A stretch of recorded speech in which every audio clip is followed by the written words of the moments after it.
Assalamualaikum warahmatullahi wabarakatuh. Halo, selamat datang di video aku kali ini yang bertema kesehatan mental di era digital, remaja, dan media sosialnya. Tema ini diambil karena melihat keadaan situasi di tengah kemajuan teknologi yang sangat pesat dan di mana era digital ini yang tidak pernah lepas dari rutinitas kita sehari-hari. Dalam beberapa tahun terakhir, penggunaan media sosial, aplikasi, dan berbagai platform digital telah menjadi bagian tak terpisahkan dari kehidupan sehari-hari. Namun, di balik semua manfaat yang ditawarkan, ada tantangan besar yang perlu kita hadapi, seperti perasaan terasing, stres, dan kecemasan.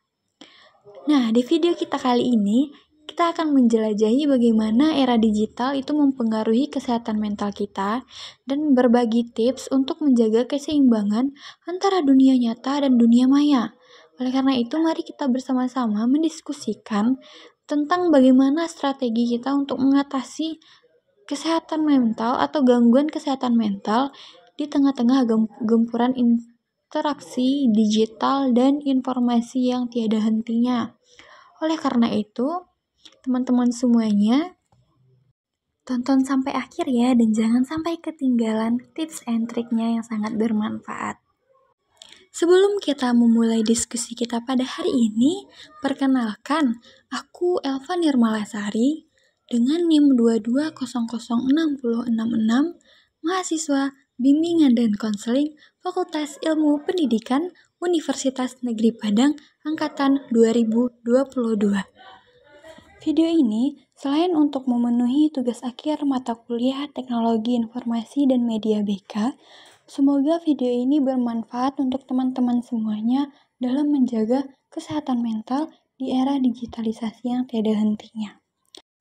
Pertama, kita harus mengetahui dulu apa itu kesehatan mental dan apa itu era digital.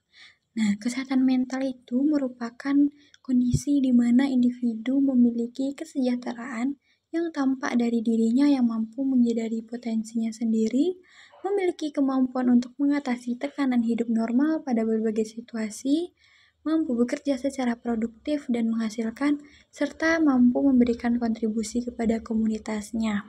Jadi, individu yang dikatakan memiliki mental yang sehat, yaitu memiliki kesejahteraan diri yang dimana ia mampu menjalankan aktivitas sehari-hari dengan lancar, mampu menemukan solusi dalam setiap masalah di hidupnya. Nah, orang yang memiliki mental yang tidak sehat itu dia tidak bisa menjalankan aktivitas sehari-hari seperti orang yang normal pada umumnya. Era digital adalah suatu masa di mana teknologi informasi dan komunikasi menjadi bagian integral dari kehidupan manusia, di mana teknologi informasi dan komunikasi ini menjadi satu bagian yang utuh yang tidak bisa lepas dari kehidupan dan aktivitas manusia sehari-hari. Salah satunya yaitu media sosial. Keberadaan media sosial tidak lepas menjadi sebuah kebutuhan saat ini, dan rasanya aneh jika kita tidak membuka media sosial dalam sehari. Media sosial memberikan banyak manfaat seperti menyediakan banyak informasi yang kita butuhkan, memudahkan kita komunikasi dan interaksi dengan sesama pengguna, dan lain-lainnya. Namun, di sisi lain, media sosial ini memberikan dampak negatif, salah satunya yaitu berdampak pada kesehatan mental kita. Masih banyak yang tidak menyadari bahwa media sosial itu memberi pengaruh buruk terhadap kesehatan mental. Remaja yang menghabiskan waktu di media sosial berdampak besar mengalami gangguan mental. Berdasarkan survei Indonesia National Adolescent Mental Health Survey (INAMHS) tahun 2022, 34,8% atau 15,5 juta jiwa remaja di Indonesia mengalami masalah kesehatan mental, dan salah satu penyebabnya yaitu penggunaan media sosial. Penggunaan media sosial secara berlebihan itu memberikan dampak negatif terhadap diri. Ada beberapa dampak media sosial terhadap kesehatan mental remaja. Yang pertama yaitu self-diagnosis. Self-diagnosis ini terjadi karena banyaknya remaja maupun pengguna media sosial lainnya membuka diri dan membagikan pengalaman terkait dengan kondisi kesehatan mental mereka.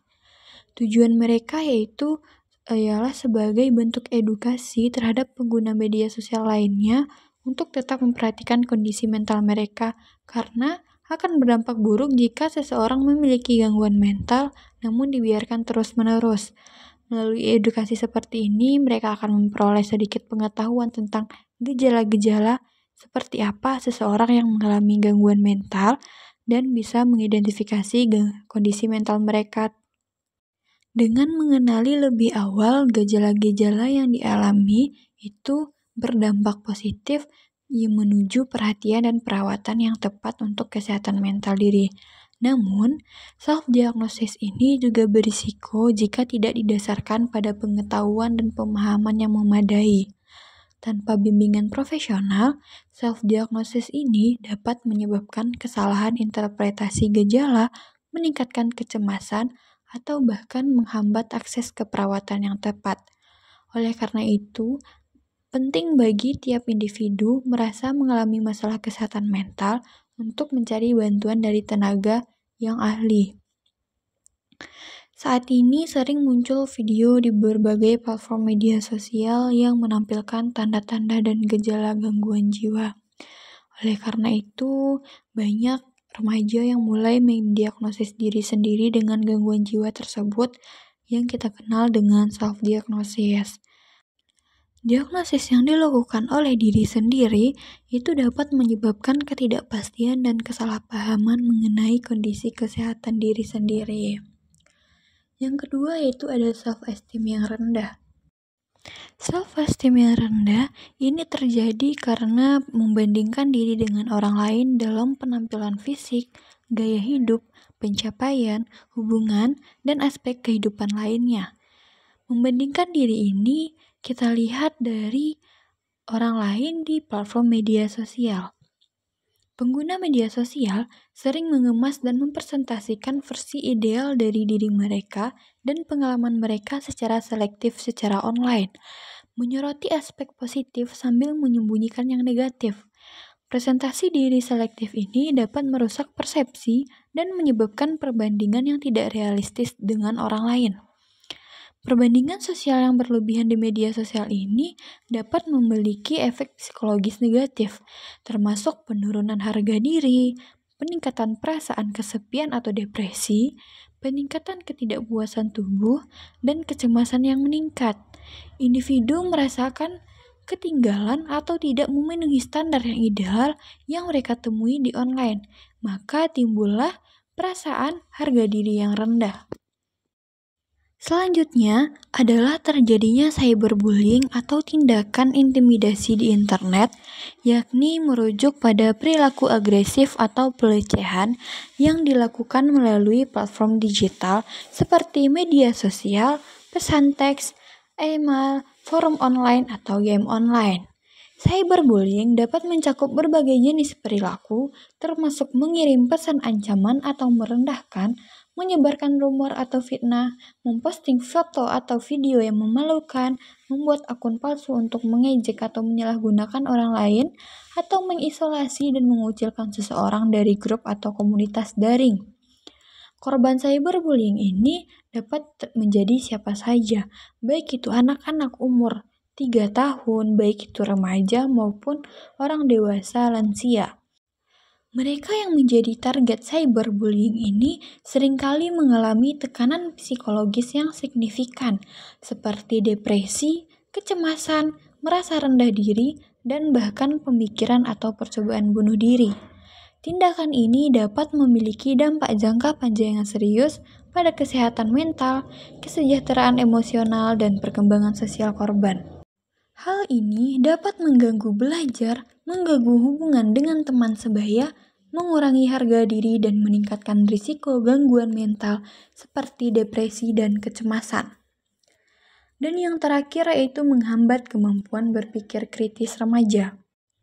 Kecanduan media sosial yang dialami oleh remaja itu dapat menghambat kemampuan berpikir kritis pada remaja karena remaja lebih banyak menghabiskan waktu di media sosial daripada belajar maupun beraktivitas di lingkungan sehari-hari, sehingga pikiran remaja itu lebih berfokus kepada video-video ataupun tampilan-tampilan yang ada di media sosial, yang dimana penayangan yang ada di media sosial itu lebih kepada hiburan daripada ilmu-ilmu yang bermanfaat. Penggunaan media sosial yang wajar ialah sekitar 2-3 jam per hari. Namun, remaja yang menghabiskan lebih dari 3 jam per hari di media sosialnya beresiko lebih tinggi mengalami masalah kesehatan mental. Salah satu penelitian mengungkapkan bahwa berdasarkan hasil pengumpulan data, ditemukan bahwa responden menghabiskan waktu di media sosial sebanyak 1-9 jam per hari. Hal ini kemudian memunculkan dampak seperti depresi, di mana mereka merasa kesepian seolah-olah tidak punya teman, ada sesuatu yang mengganggu pikiran tersebut yang biasanya tidak terjadi. Kemudian ada juga gejala kecemasan. Responden merasa khawatir akan sesuatu, jantung berdebar sangat cepat ketika ia memiliki masalah. Nah, berdasarkan isu-isu kesehatan mental yang dialami karena kecanduan media sosial, ada beberapa hal yang perlu kita lakukan untuk mengatasi berbagai isu tersebut. Yang pertama yaitu tentunya membatasi waktu penggunaan media sosial. Individu yang menghabiskan lebih dari 3 jam setiap harinya untuk mengakses situs di jaringan sosial itu memiliki resiko yang lebih tinggi terhadap masalah kesehatan mental. Temuan ini menegaskan bahwa penggunaan media sosial yang berlebihan dapat mempengaruhi penurunan kesehatan mental seseorang. Hal ini terutama berlaku bagi individu yang kurang memiliki kontrol diri. Kontrol diri yang kurang memperburuk dampak negatif media sosial. Oleh karena itu, perlunya individu tersebut mengatur waktu dan aktivitas secara seimbang. Selain itu juga, kita juga bisa menerapkan fitur time span itu di Instagram dan di TikTok. Itu bisa kita bermanfaatkan untuk melihat berapa lama waktu yang dihabiskan di aplikasi tersebut. Dan juga kita bisa mengatur untuk memunculkan notifikasi jika batas waktu yang ditetapkan untuk bermain di media sosial telah habis. Fitur yang ada di aplikasi ini bisa kita manfaatkan untuk membatasi penggunaan waktu di media sosial. Yang kedua yaitu berinteraksi atau bersosialisasi di lingkungan sekitar. Menghabiskan banyak waktu di media sosial akan berpengaruh pada aktivitas. Individu yang semakin kurang dalam bersosialisasi di lingkungannya, itu akan berdampak buruk terhadap kesehatan mentalnya. Berinteraksi secara langsung dengan orang lain dapat menjadi salah satu cara yang efektif untuk mengatasinya. Melalui interaksi sosial, seseorang dapat merasa didengar, dipahami, dan didukung oleh orang lain, sehingga masalah yang kita hadapi itu bisa terselesaikan secara baik. Menjalin komunikasi yang baik akan membantu mengurangi rasa kesepian yang seringkali menjadi faktor pemicu gangguan mental. Mengikuti organisasi atau komunitas memungkinkan individu untuk memperoleh dukungan sosial. Yang ketiga itu melakukan hal-hal produktif. Melakukan hal-hal produktif juga dapat menjadi strategi yang efektif dalam mengatasi gangguan mental akibat penggunaan media sosial. Ketika kita terlibat dalam kegiatan yang membutuhkan fokus dan konsentrasi, seperti belajar, bekerja, atau mengejar hobi, mereka cenderung melupakan atau mengurangi waktu yang dihabiskan untuk media sosial. Melakukan hal-hal produktif dapat memberikan rasa pencapaian dan kepuasan pribadi, dapat meningkatkan mood dan kesejahteraan mental secara keseluruhan. Selain itu, aktivitas produktif dapat membantu mengalihkan perhatian dari pikiran-pikiran negatif atau stresor yang mungkin muncul akibat interaksi dengan media sosial. Melalui aktivitas ini, individu dapat merasa lebih berdaya, memiliki kontrol yang lebih besar terhadap hidup mereka, yang pada gilirannya dapat membantu meningkatkan kesehatan dan kualitas hidup secara keseluruhan. Dan yang terakhir yaitu kita bisa berkonsultasi ke psikolog ataupun ke konselor. Konsultasi ini merupakan langkah yang penting dalam mengatasi gangguan mental yang disebabkan oleh penggunaan media sosial.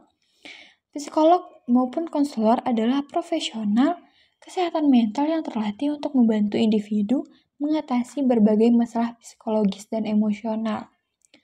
Dalam konsultasi tersebut, individu dapat dengan aman berbagi pengalaman, termasuk dampak negatif yang mereka alami, sehingga psikolog maupun konselor akan melakukan evaluasi secara menyeluruh dan memberikan rekomendasi atau saran yang sesuai dengan kebutuhan mereka.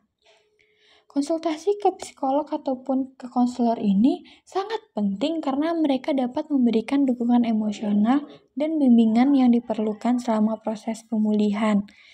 Individu akan didengarkan dengan penuh perhatian, memberikan pemahaman yang mendalam tentang masalah yang dihadapi, dan membantu individu merasa didengar dan dipahami.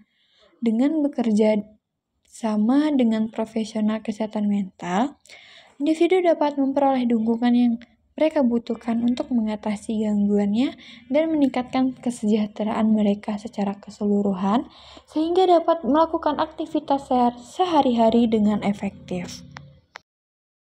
Selain dari bantuan dari diri sendiri dan tenaga ahli, dukungan sosial sangat berperan penting untuk membatasi diri kita dalam menggunakan media sosial.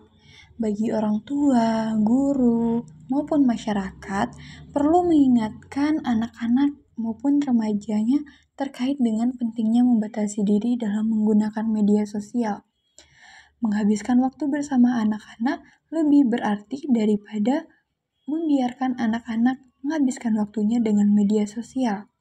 Dengan melakukan hal-hal produktif, bisa membantu anak-anak lebih kreatif daripada membiarkan anak-anak terjebak di lingkungan media sosial yang tidak ada habisnya.